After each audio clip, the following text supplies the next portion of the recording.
We recently hosted an out-of-town guest and, of course, took him to the best view in town, Cabrillo National Monument, on the tip of Point Loma, overlooking the sparkling Pacific and a stunning San Diego cityscape, beneath a perfect blue sky.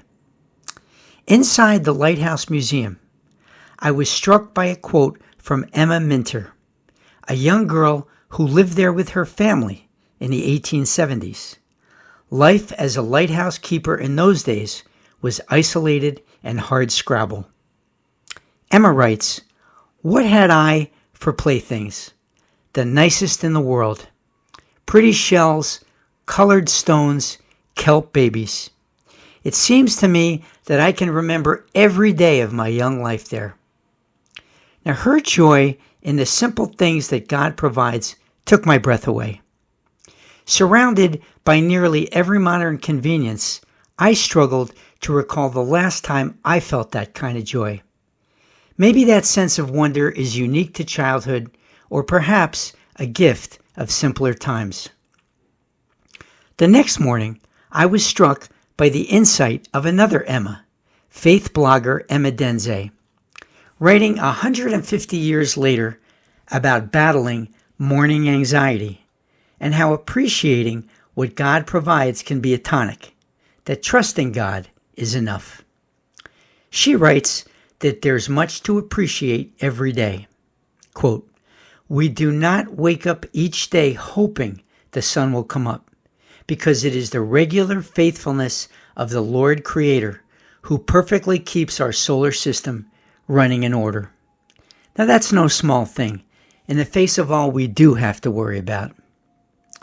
This anxiety and restlessness of modern life that Denze addresses brings to mind another profound insight in a TED Talk from renowned psychotherapist and relationship expert Esther Perel.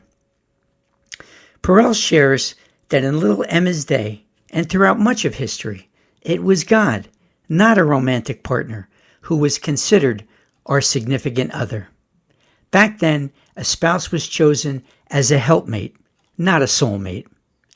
In exploring the challenges modern couples face, Perel writes, "We want from one person what once an entire village or community used to provide.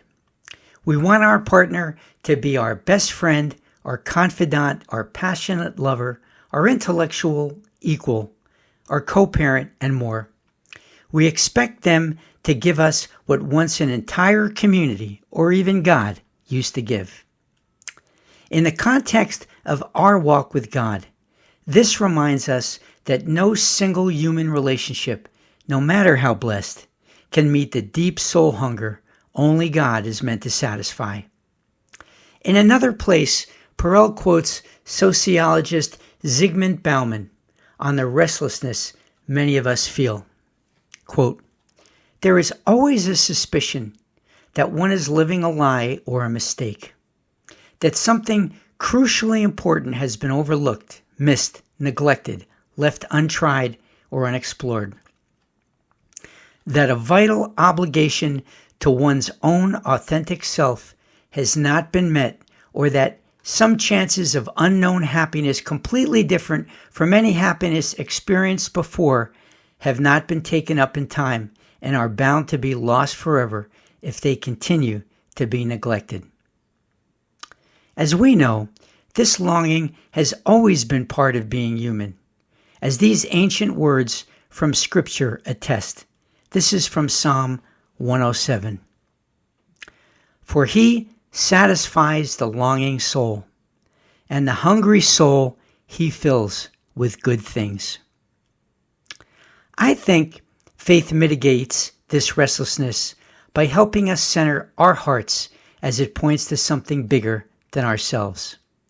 As this scripture suggests, closeness to the divine can quiet our soul and fill the empty spaces. I'm not suggesting that faith is a cure-all for everything that ails us in this fractured, often cruel world, but it's a pretty good place to start. Faith grounds us, reminds us who we belong to, and gives us hope. Here's a soulful reminder to lean on God, roll it on the Lord. Until next time, stay safe, be brave, and keep walking in the light.